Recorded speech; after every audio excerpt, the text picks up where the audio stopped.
person, I'll be a little jaded, a little shady, like, bro, why did they not have this coin when I was there? I would have a little issue with it personally.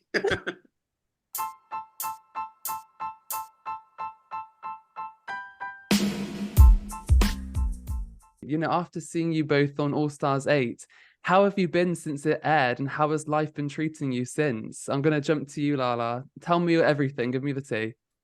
Yes, well, as you know, I was the queen of the Fame Game, so life has been amazing. I have been able to travel the world and meet all the beautiful fans that voted for me. So it has been amazing, and I've been able to reunite with my sister Jessica Wild to film the Binge Queens, which was so exciting, and it's always a good time when we're together. So life has been good for me. That's what we like to hear. That's great. And I'm hoping it's the same for you, Jessica. I'm sure it is. Oh, yes, everything amazing. I'm very, very busy. Sometimes a little bit exhausted, but I'm grateful. It's better being busy and non-sleep than being at home like during the pandemic. Exactly. So it's a blessing to be back with all our fans and all the people. And yes, and to be join my sister for Binge Queens season. No, we are celebrating 10 years or episode 10, right? Yeah, this is season 10. You're right. Yeah, it's been going on for a while now. And honestly, it's great to have you both together as a duo, because not only are you fan favorites, of course, of Drag Race, but also I just love your friendship and your sisterhood that you both mentioned there as well. And I think as a duo, you're both very strong. You both give such personality and love for drag, and I think that's what we need from Binge Queens. So, tell me about that. How's your sisterhood? How's your friendship blossomed, I guess, since you first met? Well, I think it's growing more and more, right? Yeah, it's definitely growing more and more. I remember the first day we met on set. I was like, "You are my Puerto Rican twin." Do you remember that? And we both had on gold on the first day of our season. We have a lot of very similar wardrobe. And I'm like, we can even, I think at some point we even exchange shoes because we have the same size. Yeah, we did. Oh, I love that. You really are sisters then. It was meant to be. Really Oh, yeah. It was easy. I think even first episode we were on the same team, and it was easy for us to work together. But I think with the travel and working together, I know more LaLa, beside the amazing artist that she is. She's an amazing person, and we became really close. Yeah, it's all true. Yeah, likewise. Yeah, it's so lovely to see that though, and we see these special friendships that come from the show, but it's so lovely to see them blossom outside the show as well, which with you two it really has. And I think it's exciting to see that on Binge Queens because as I mentioned, you're an iconic duo together. I want to know from you both, what are we going to expect from you both as a duo on the show? Are you going to be maybe harsh critics with high expectations of the queens, or do you just want to have a good time, kiki and laugh together as you do? You know what? I think overall it's definitely gonna be a good time and a good kiki because when we're together, we're like two little hyenas just cackling. But we may throw a little shade every now and then because what's a little binge with a little shade, Of course, it's needed. We expect it from you guys. Do you think you're going to be shady too, Jessica? I think we ate a lot during the filming. We did a lot. Like we both love to eat. And with those House of Love, baby, it was a good time. House of Love, child. See, this is the thing. When you introduce a little bit of food and alcohol into the mix, I feel like the shadiness comes out even more, and maybe a bit of truth as well. So I'm excited to see, the spice that you guys bring to that as well. I think it's really exciting. But I also love that setting of you being, well, I would say comfortable. I don't think drag is ever comfortable. But, comfortable, sat down on the sofa, talking to each other and enjoying the show. What was that experience like, kind of enjoying the show in the good company and not just alone? Well, I had the amazing idea of wearing a corset during the filming, and I had to stop the film like 20 times. And I just learned that for Binge Queens, you better not wear a corset next time. And for me, it felt good to be on the other side of the runway, looking at the queens and able to give our opinions than being the one, getting the opinions.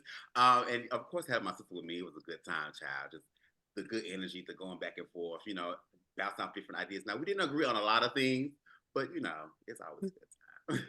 It's okay. It's healthy to have, sisterly disagreements, I'd call them. That's okay. That's what makes it interesting. But you're both experts of the show. You really are, because I mean, you've been on All Stars as well. So you've been on it more than once now. You've both experienced so much from the show. So I feel like you have the authority to make the shady comments or the critiques, which I think makes it more fun to watch as well. But what does it feel like watching Drag Race, any season of Drag Race, after being on it so many times now? Does it change your perspective of the show and maybe how the production works, because you know what goes on behind the scenes? You know what? I think for me, when I look at it, it's hard for me to look at it because I will always think of what I would do in a particular challenge or on that particular runway. So I can't really enjoy it because I would like dissect it, every little moment. Like, girl, I could have did this on this moment, or that like that. But overall, like, even knowing what's going on behind the scenes, because it's always great to be there. It's always great working with Wow, World of Wonder. So that's never an issue of looking at that. But I think my issue is more so dissecting of what I would have done if I was in that particular episode. And of course, you would win UK versus the world, right, LaLa? That's what you mean. Of course, darling. Yes, of course. I would eat those girls up. I think after Binge Queen, we decide that we're gonna compete against each other. yeah. You're gonna have LaLa Ri, Jessica Wow versus each other. Drag Race. I would be here for that show. I would be sat down watching every episode. I would love that. Yes. I really do love you two as a duo. I think I'm so excited to see it. But I'd love to know, after watching it, how do you feel of the cast? We know the cast of Queens for UK versus the world, a great cast. What were your initial reactions when you saw the Queens revealed? Personally, I was excited. I have relationships with a few of the queens, so it was nice to see my girls on the screen again. Showcasing their talents. I was super excited to see Mayhem back. We all love the queen of the party, Mayhem, and Tia Coffee. I'm so in love with Tia Coffee. Don't tell nobody, okay? And a few others. So I was super excited to see them back and slay. Like they come. They come and slay. Yeah, honey. So to me, it was great also to know more about the girls. We have a lot of franchises of RuPaul's Drag Race right now, and it's good like to see the evolution of girls from other franchises and compete against each other. For a good reason. And I had a great time. But also, I was like LaLa. I was what I was gonna do in this challenge. I was seeing myself on the competition. I think it's impossible to watch the show like a regular fan. Yeah, it must take the fantasy away just a little bit, just because you know how it is behind the camera in a way. But we've seen this iconic cast, we've discussed how iconic the queens are, but surely you both have a favorite or somebody who stands out to you the most. Jessica, is that true for you? Do you have maybe a fan favorite this season? Like, if I have one from this season, yeah, is there a you're queen gonna from find UK out versus on the Binge world? Queen. Okay. A little tease there. We'll make sure we'll watch and we'll definitely find out. Oh, LaLa, yeah, I'm because guessing... we share a lot of opinions. Oh, Me and LaLa, she have her favorite, I have my favorite, and you're gonna see us like fighting for our girls. Oh, a fight. Okay, there's going to be a clash then. I like to see it. But I feel it's healthy to have that. We want to root for someone, Like you mentioned, there are so many franchises now, so many seasons of Drag Race. There are just so many different queens to root for. And I think something special about this season in particular is that we get to see different types of drag from around the world, which makes it really special. Of course, it's UK versus the world. So we've got our UK queens on there. And I'd love to know about your guys' experiences with British drag, because it's very, very different to American drag, what you're used to over there in the US where you're based. And I'd love to know, have you met many British queens? What have your experiences been with them? I'm sure you've got a good story to tell. I see you both smiling, so. Me personally, I always talk about the British drag to like the American drag queens when I'm home, because British drag is so good to me and it's so fun. The queens are like hilarious, and I love the fact that a lot of British drag queens do live performances. You don't see that here a lot in America. It's more so lip sync based. But I love the fact that they really hone on their talents and do live performances and put like together these amazing productions and things. And child, they bring the glamour. The British Queens bring the glamour, honey. Yes. Yes, they do. Big production, especially like now that that I've been there more often, and every show, especially at Club Heaven, oh my God, you know, the girls, they don't play. And this season is sickening. That's why I swear I was like, should I be in UK versus the world in the future? Yes, please. We need you both back on our screens as many times as we can get you. We need to see that 100%. Now, of course, I know we're going to see your kind of predictions and your reactions on Binge Queens, but without giving any information away, of course, can you predict the winner, or you're going to save that for Binge Queens? Oh, RuPaul. Honey, she's the winner every season. She's the winner of every season, honey. Even if she's not there, she wins. I mean, it's not the lie. It's not a lie at all. She does win every season. She takes home the biggest check. She's got it. Well, you know, talking of checks, I know obviously you've seen the show, and we've seen in the teaser that actually is a cash prize for the season. First time in the UK seasons, which is very exciting. And I think the British Queens are the most excited for that. So that's exciting to see. What do you think were the reactions of the UK versus the world season 1 queens when they saw that these bitches got money? Listen, personally, I'll be a little jaded, a little shady, you know, like, bro, why did they not have this coin when I was there? You know, I would have a little issue with it personally. well, in my case, just to have a filter is enough, because season 2 we had nothing. So but y'all still had money season 2 though. Y'all had like what was it, $20,000? Yeah, it was something. But you know, now it's like $200,000.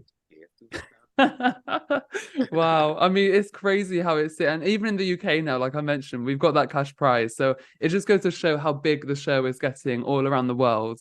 And, you know, we mentioned all the different franchises, but I'd love to hear from you both where you see drag going, or more specifically, Drag Race. You know, where do you see the future of drag heading, and what would you like to change maybe and see change? I think right now this is just the beginning.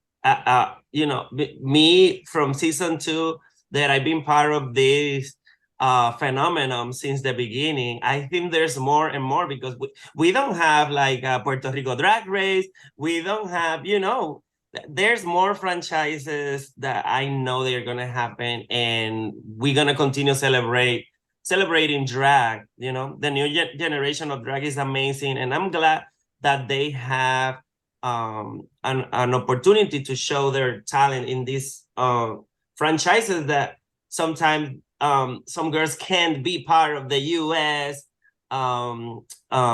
cast. So I think it's good that we have new franchises, and I know there's more and more and more. Yeah, I definitely agree. I feel like there's definitely more, because it's too many drag queens in the world for it to just stop anytime soon, first and foremost. But to also, what I want to see change is the fact that I want people's mindsets to change of what drag is, and drag is not a crime. Drag is just here to bring joy to the entire world now at this point. But I'm excited to see what the future holds for Drag Race and drag in general, all over the world. So like with Drag Race, it's bringing more opportunities to local queens as well. You know, so that's always a great thing. So drag is going to continue to grow. It will. And let's manifest that Drag Race Puerto Rico will be very soon with Jessica Wilde hosting. That's what we want to see. And LaLa as a special guest host. I was gonna audition, because I'm trying to get the win at least one Drag Race. I might have a chance to Drag Race Puerto Rico. No, I see LaLa as the Michelle Visage of that season. She sat there on the judging panel. Yes. Maybe just touch up a little bit on the Spanish, and I think you'll be sorted. Listen, hola, ¿cómo estás? Yes, baby. She knows enough Spanish to survive. Perfect. We're ready for the show. As you said, drag really is continuing to take over the world. So I can't wait to see what both of you get up to in your amazing careers as well. Is there anything you could tease maybe for the year ahead of something that you have to look forward to or a project coming up? I'd love to hear what you guys have going on in your life. Well, in a few weeks, I will be starting a tour called the Love Ball Tour with Shea Coulee, Monet Exchange, Tay, and Lenny Slave. We are starting the Love Ball Tour, and we're taking it on the road. So hopefully we will make it our way over there, overseas, to one of my favorite places, which is the UK. And yes. Oh, well, accept you any time. I'd love that. That sounds so exciting. And for you, Jessica? Yeah, tomorrow I'm going on a cruise, on a Caribbean cruise, performing with Candy Muse, Hiding Closet, and winner of All-Star Jimbo. We're gonna be performing on this cruise, and I know we're gonna have fun. After that, I'm going to Bogota, Colombia. Yes. And from that, I'm going to Boston, Texas, and I'm gonna continue my tour. And also, make sure you guys check us out every Monday on Wow Presents Plus app, the Wow app, for the Binge Queens. I think it started January, was it 12th? January 12th? February 12th. I've got the date saved in February my diary. 12th. Oh my God. Yes. You're going back in time, LaLa. I'm going back in time, child. Here I'm is so 8 a.m., excited. so I have a lot of excuses to be a little downloading. Oh, well, I can't believe it's 8 a.m. where you are. I mean, you're looking fresh and gorgeous as always, guys. But I want to thank you for giving us Binge Queens season 10 and for brightening up our Mondays, because I think we all need our Mondays to be a little bit brighter with the love of drag. So I can't wait to be watching you, and I'll be there to watch it alongside you. I'm really excited. Yes, thank you, love. Monday, fun day. Yes, Monday, fun day.